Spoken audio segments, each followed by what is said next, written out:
Hello बच्चों, good morning.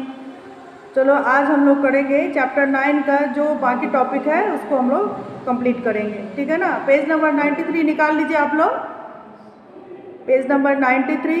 और आज का जो टॉपिक है, अभी पहला टॉपिक है change of states of matter. Okay, तो कल हम लोग जान चुके हैं कि how many states of matter, matter के कितनी अवस्थाएं होती है। स्टेट्स मतलब अवस्थाएं, मैटर के कितने रूप होते हैं, फॉर्म्स भी कहा जाता है उसको, और उसको अवस्थाएं भी कहते हैं, ठीक है। तो ये सबको पता है how many states of matter. There are 3 different states of matter. कौन कौन सा है? सॉलिड, लिक्विड एंड गैस, ठीक है। अब ये स्टेट्स जो है, states of matter are interchangeable, ठीक है। इंटरचेंजेबल मतलब कि एक स्टेट दूसरे स्टेट में बदल सकता है, दूसरा फिर तीसरे में, इस तरह से ये आपस में जो इसका की अवस्थाएं हैं उसमें परिवर्तन हो सकता है, ठीक है। तो इसको हम लोग ऐसे देखेंगे, जैसे पहले हम लोग जानेंगे कि कितने स्टेट्स हैं। 3, सॉलिड, लिक्विड एंड गैस, ये तीनों स्टेट हो गया।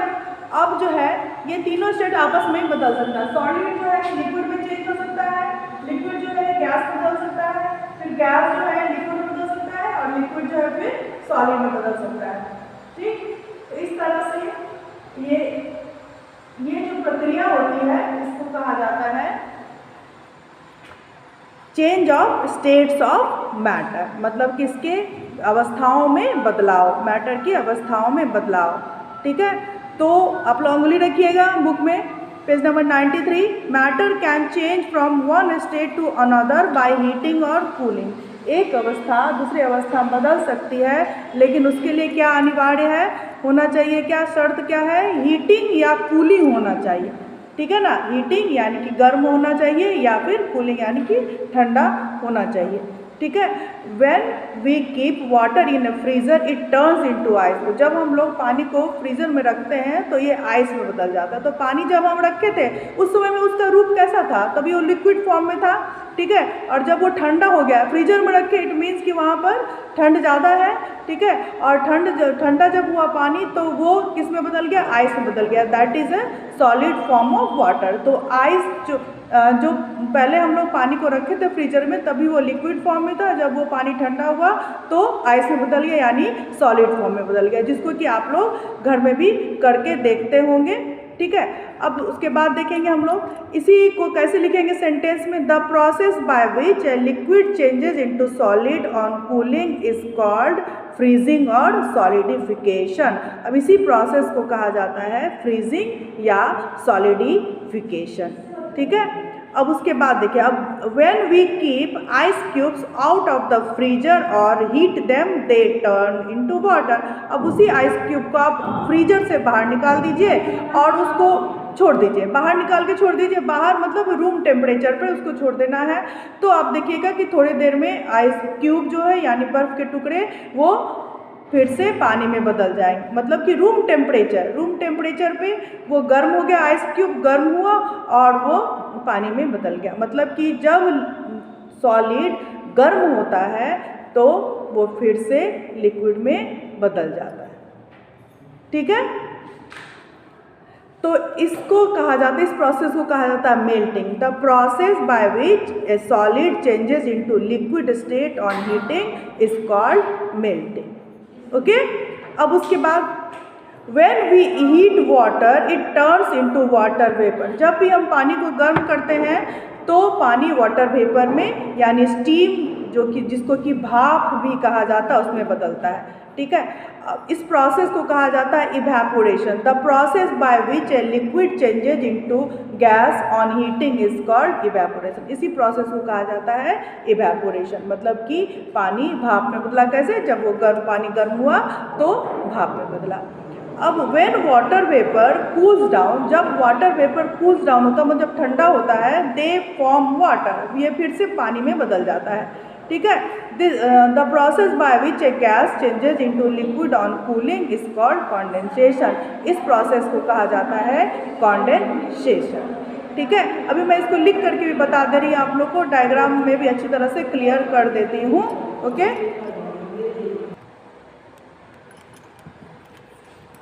ठीक है बच्चों, अब इस पर ध्यान दीजिए, आप लोग बोर्ड पर ध्यान दीजिए। यहाँ पर लिखा हुआ है कि किस प्रकार से स्टेट्स ऑफ मैटर जो है इंटरचेंजेबल है, मतलब उसमें आंतरिक बदलाव होता रहता है, एक स्वरूप दूसरे रूप में बदलता है, एक रूप दूसरे रूप में बदलता है। ठीक है, तो बोर्ड पर ध्यान दीजिएगा। सबसे पहले ये देखिएगा, इस साइड में प्रोसेस का नेम लिखा गया है, ठीक है ना। पहला जो प्रोसेस है उसका नाम है फ्रीजिंग, और इसको सॉलिडिफिकेशन भी कहा जाता है। तो इसमें क्या होता है, फ्रीजिंग में क्या होता है, change of liquid into solid on cooling is called freezing और solidification. Change of liquid into solid, यहाँ पर देखिएगा लिक्विड है, लिक्विड, ठीक है। अब लिक्विड जो है सॉलिड में चेंज हुआ, सॉलिड में चेंज हुआ, एरो पर ध्यान दीजिएगा, एरो ऊपर में जो लिखा हुआ एरो के ऊपर में वो कंडीशन है, मतलब कि शर्त है, ये होना ही चाहिए, मतलब कि कूलिंग जो है होना ही चाहिए। अगर कूलिंग नहीं होगा तो लिक्विड जो है सॉलिड में चेंज नहीं होगा, ठीक है ना। और इस प्रोसेस को यहाँ नीचे देखिएगा, एरो के नीचे वहाँ प्रोसेस लिखा हुआ है, तो प्रोसेस को कहा जाता है फ्रीजिंग, और इसी प्रोसेस को सॉलिडिफिकेशन भी कहते हैं, ठीक है। तो पहला प्रोसेस जिसमें लिक्विड यानी पानी जो है बर्फ में बदला, इस प्रोसेस को कहा गया फ्रीजिंग और सॉलिडिफिकेशन। उसके लिए कंडीशन क्या होना चाहिए, मतलब वहाँ की परिस्थिति कैसी होनी चाहिए, मतलब वहाँ पर कूलिंग होना चाहिए, ठंडक होना चाहिए, ठंड होना चाहिए, तभी जो है लिक्विड सॉलिड में बदलेगा। जैसे कि आप लोग देखते हैं फ्रीजर में पानी रखते हैं तो थोड़ी देर में वो आइस में बदल जाता है, ठीक है। अब दूसरा प्रोसेस हम लोग देखते हैं, दूसरा प्रोसेस है इवैपोरेशन, EVAPORATION, इवैपोरेशन। इसमें क्या होता है, change of liquid into gas on heating is called evaporation. Change of liquid into gas, जैसे आप लोग देखते हैं घर में पानी रखते हैं, लिक्विड पानी क्या है, लिक्विड है, और पानी जब गर्म होता है, गर्म करने के लिए जब हम पानी रखते हैं तो थोड़ी देर के बाद देखते हैं कि उसमें से ऊपर से गैस निकलने लगता है, जिसको स्टीम कहते हैं या भाप कहते हैं या वाटर वेपर कहते हैं। तो वो कैसे बदला, जब पानी गर्म हुआ तो वो भाप में बदल गया, ठीक है। तो यहाँ इस प्रोसेस को कहा गया इवैपोरेशन, ठीक है। इसमें क्या हो रहा है, मैटर का एक फॉर्म, मतलब कि लिक्विड फॉर्म गैसियस फॉर्म में चेंज हो रहा है, और इस प्रोसेस को क्या कर रहे हैं, इवैपोरेशन। देखिए यहाँ पर इधर ध्यान दीजिएगा, liquid, liquid into gas, liquid changes into gas, और कंडीशन क्या है ऊपर में देखिए, हीटिंग, हीटिंग होना अनिवार्य है, अगर हीटिंग नहीं होगा तो लिक्विड गैस में नहीं चेंज होगा। और प्रोसेस का नाम क्या है, process is called, this process is called evaporation, ठीक है। दो प्रोसेस आप लोग समझ गए। अब तीसरा प्रोसेस हम लोग जानते हैं, तीसरा प्रोसेस देखते हैं क्या है, this is condensation, CONDENSATION, condensation. इसमें क्या होता है, बोर्ड पर ध्यान दीजिएगा, change of gas into liquid on cooling is called condensation, ठीक है ना। Gas into liquid on cooling, gas जो है लिक्विड में बदल रहा है, उसके लिए कंडीशन क्या होना चाहिए, कूलिंग होना चाहिए। तो इसका भी उदाहरण हम लोग घर में देखते हैं, जब बर्तन में पानी गर्म करते हैं उसके ऊपर जो ढक्कन लगा हुआ रहता है, रखा हुआ रहता है, आप ढक्कन को उठाइएगा तो देखिएगा, अगर उठा के उधर साइड कीजिएगा तो देखिएगा कि थोड़ा उससे पानी जो है टपकने लगता है। वो पानी कहाँ से आया, ये वाटर वेपर, ये गैस जो है वाटर वेपर, वो उससे टकराया और पानी में बदल गया, ठीक है ना, लिक्विड में बदल गया। तो इस तरह से इस प्रोसेस को कहा जाता है कॉन्डेंसेशन। इस प्रोसेस के दौरान क्या होता है, गैस जो है वो फिर से लिक्विड में चेंज होता है। कंडीशन क्या होना चाहिए इसके लिए, कंडीशन होना चाहिए कूलिंग। यहाँ पर देखिएगा आप लोग, गैस इनटू लिक्विड, गैस जो वाटर वेपर है, लिक्विड यानी वाटर, उसमें चेंज हुआ कैसे, ये कंडीशन क्या होना चाहिए, वहाँ की स्थिति कूलिंग होना चाहिए, और इस प्रोसेस को क्या कहा गया, कॉन्डेंसेशन, ठीक है। The change of gas into liquid on cooling is called condensation. अब लास्ट प्रोसेस जो है वो भी देख लेते हैं हम लोग, क्या है लास्ट प्रोसेस, मेल्टिंग। क्या है ये, मेल्टिंग। MELTING, जिसको हिंदी में कहा जाता है पिघलना, ठीक है। तो इसमें क्या होता है, change of solid into liquid on heating is called melting. Solid जो है लिक्विड में बदल जाता है, जैसे कि बर्फ सॉलिड है और ये पानी में बदल जाता है, कैसे, जब वो गर्म होता है, ठीक है ना। तो इसको हम लोग यहाँ देखेंगे, लिक्विड, ये सॉलिड जो है ये लिक्विड में चेंज हो रहा है, कैसे, सॉलिड, एरो देखिएगा, एरो, सॉलिड जो है लिक्विड में कैसे चेंज हो रहा है, सॉलिड जब गर्म हो रहा है, यहाँ कंडीशन लिखा हुआ है हीटिंग और यहाँ लिखा हुआ प्रोसेस का नाम मेल्टिंग। तो सॉलिड जब गर्म होता है तो लिक्विड में चेंज होता है, उसका प्रोसेस को कहा जाता है, उस प्रोसेस को कहा जाता है मेल्टिंग। इस प्रकार से पदार्थ की तीनों अवस्थाएं जो है आपस में इंटरचेंजेबल है, मतलब एक रूप दूसरे रूप में बदल सकता है। इसके लिए उदाहरण लिया गया आप लोग को वाटर का, वाटर के द्वारा समझाया गया, क्योंकि वाटर जो है ये तीनों रूप में अवेलेबल होता है, ठीक है ना। वाटर एग्जिस्ट इन 3 स्टेट्स, तीनों स्टेट्स में। वाटर जो है लिक्विड फॉर्म में भी है, और वाटर जो है सॉलिड फॉर्म में भी है, और वाटर जो है गैसियस फॉर्म में भी मौजूद होता है। इसलिए वाटर के द्वारा इसको समझाया जाता है कि कैसे स्टेट्स ऑफ मैटर जो है आपस में उसका रूप बदल सकता है, ठीक है बच्चों। अब आगे का टॉपिक देखते हैं क्या है। हाँ, तो अब हम लोग जो है फिर पेज नंबर 93 ही आप लोग देखिए, इसमें क्विक चेक है, क्विक चेक को भरिए आप लोग, क्या भरना है। पहला क्वेश्चन देखिए, पहले तो ये इसमें करना क्या है, T for true and F for false statement लिखना है आपको। फर्स्ट क्वेश्चन देखेंगे, a molecule of water has 3 atoms of oxygen, ये क्या होना चाहिए, दिस सेंटेंस इज फॉल्स। यहाँ पर फॉल्स लिखिएगा, क्योंकि एक मॉलिक्यूल ऑफ ऑक्सीजन में 2 एटम होता है ऑक्सीजन का, जिसको O2 कहा जाता है, ठीक है ना। उसके बाद देखते हैं, पहला सेंटेंस में फॉल्स लिखिए, दूसरे सेंटेंस में लिखिए गैसेस कैन नॉट फ्लो, ये क्या है, सेंटेंस फॉल्स है कि ट्रू है, ये भी फॉल्स ही है, क्योंकि गैस जो है ज़्यादा इजीली फ्लो करता है, लिक्विड से इजीली गैस फ्लो करता है, ठीक है ना, तो ये फॉल्स हो गया।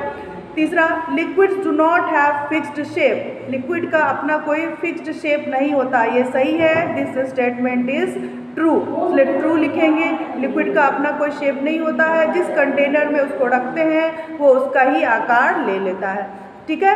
अब सेंटेंस नंबर 4 देखते हैं क्या है, on cooling a liquid changes into gas, cool करने पर क्या लिक्विड गैस में बदलता है, नहीं, this is a false statement. Cool होने पर लिक्विड जो है सॉलिड में बदलता है, गैस में नहीं। गैस में बदलने के लिए लिक्विड को गर्म होना पड़ेगा, इसलिए ये सेंटेंस फॉल्स है, यहाँ पर फॉल्स लिखिएगा। अब जो है last sentence is melting is a process of changing solid into gas on heating, ठीक है। तो मेल्टिंग वैसा प्रोसेस है जिसमें कि सॉलिड जो है गैस में बदलता है हीट होने पर। क्या ये सेंटेंस सही है, नहीं, this sentence is also wrong, ठीक है। तो मेल्टिंग में क्या होता है, सॉलिड लिक्विड में चेंज होता है, गैस में नहीं, तो आप यहाँ पर फॉल्स लिख दीजिएगा, ठीक है। अब हम लोग जानेंगे next topic is gases dissolve in liquid, क्या गैस लिक्विड में डिसॉल्व हो सकता है, डिसॉल्व, यहाँ पर एक वर्ड आया है डिसॉल्व, DISSOLVED, डिसॉल्व का मतलब होता है घुलनशील, घुलने वाला। तो क्या गैस लिक्विड में घुल सकते हैं, हाँ बिल्कुल घुल सकते हैं। कैसे, आप लोग बिल्कुल जाने हैं, इससे पहले चैप्टर 2 में पढ़े हैं कि एक्वेटिक एनिमल जो है वो कैसे सांस लेता है, जो जीव पानी में रहता है वो कैसे सांस लेता है। तो पानी में जो ऑक्सीजन घुला हुआ रहता है उसी को वो सांस के रूप में लेता है, क्योंकि ऑक्सीजन चाहिए सांस लेने के लिए, तो ऑक्सीजन गैस चाहिए, वो गैस पानी में घुली हुई रहती है और उसी को एक्वेटिक एनिमल जो है सांस के रूप में लेता है, ठीक है। तो वो पानी में घुला कैसे, पानी में कैसे आया, तो पानी में जो प्लांट्स है, एक्वेटिक प्लांट्स होते हैं, जो फोटोसिंथेसिस होता है उनका, तो वो ऑक्सीजन रिलीज करते हैं, ठीक है। ऑक्सीजन जो रिलीज़ करते हैं वो ऑक्सीजन पानी में घुल जाता है, और जो कार्बन डाइऑक्साइड वो एक्वेटिक एनिमल्स रिलीज़ करता है वो एक्वेटिक प्लांट्स यूज़ कर लेता है। तो इसका मतलब है कि पानी में ये दो गैस जो है ऑक्सीजन और कार्बन डाइऑक्साइड दोनों घुल सकता है, ठीक है। इसको हम लोग पढ़ लेते हैं एक बार। Aquatic animals and plants breathe oxygen that is dissolved in water, and plants use carbon dioxide dissolved in water to make their food by the process of photosynthesis, जो आप लोगों को समझाए हैं अभी, ठीक है। If we open the bottle of a soft drink, आप जो किसी सॉफ्ट ड्रिंक का बॉटल ओपन करते हैं, जैसे कि आप थम्स अप पीते हैं या फिर बहुत सारा होता है, लिम्का है, पेप्सी है, ये सब जो सॉफ्ट ड्रिंक आप लोग ओपन करते हैं तो क्या ऑब्जर्व करते हैं? जब आप उसको शेक कर दीजिएगा, करने के बाद आप ओपन कीजिएगा तो आप देखिएगा जो कि बहुत सारा गैस बबल्स ऊपर की ओर उठता है और निकल जाता है, पूरा बाहर फैल जाता है। ये क्यों होता है? क्योंकि उस सॉफ्ट ड्रिंक में कार्बन डाइऑक्साइड मिलाया हुआ रहता है, ठीक है। If we open the bottle of a soft drink after shaking, what do we observe? हम लोग क्या ऑब्जर्व करते हैं? We see gas bubbles coming out of the liquid. क्या देखते हैं कि गैस बबल्स लिक्विड से निकल रहा है, बाहर निकल रहा है। From where does these gas bubbles come? अब उस बॉटल में गैस बबल कहाँ से आया? क्योंकि this gas is nothing but carbon dioxide that is dissolve in the liquid under pressure. अब ये जो बबल्स निकला वो क्या है? वो कार्बन डाइऑक्साइड गैस है जिसको कि उस बॉटल में भरा गया है, अंडर प्रेशर उसमें भरा गया। प्रेशर कल हम लोग पढ़े थे ना कि गैसेस जो होता है वो हाईली कॉम्प्रेसिबल होता है, मतलब कि उसको दबाव डालने पर वो जो है किसी भी छोटे कंटेनर में भी समा सकता है, ठीक है ना। तो इसी प्रकार से अंडर प्रेशर कार्बन डाइऑक्साइड को उस बॉटल में भर दिया जाता है सॉफ्ट ड्रिंक में। उसका प्रोसेस ही वैसे बनाया ही जाता है, और जब हम उसको शेक करके खोलते हैं तो क्या होता है कि वो गैस बाहर की ओर, चूँकि गैस की टेंडेंसी है हमेशा बाहर की ओर निकलना, उड़ना, खाली जगह को भरना, तो वो बाहर की ओर निकलता है जो बबल्स के रूप में हमें नज़र आता है, ठीक है बच्चों। तो आज के लिए इतना ही। कल हम लोग फिर इसका जो बचा हुआ है टॉपिक वो पढ़ेंगे, ठीक है। तो आज इसको फोटो खींच करके डाल दे रहे हैं, यही चीज़ आपका होमवर्क रहेगा, change of states of matter, ठीक है ना। Bye bye, take care everyone.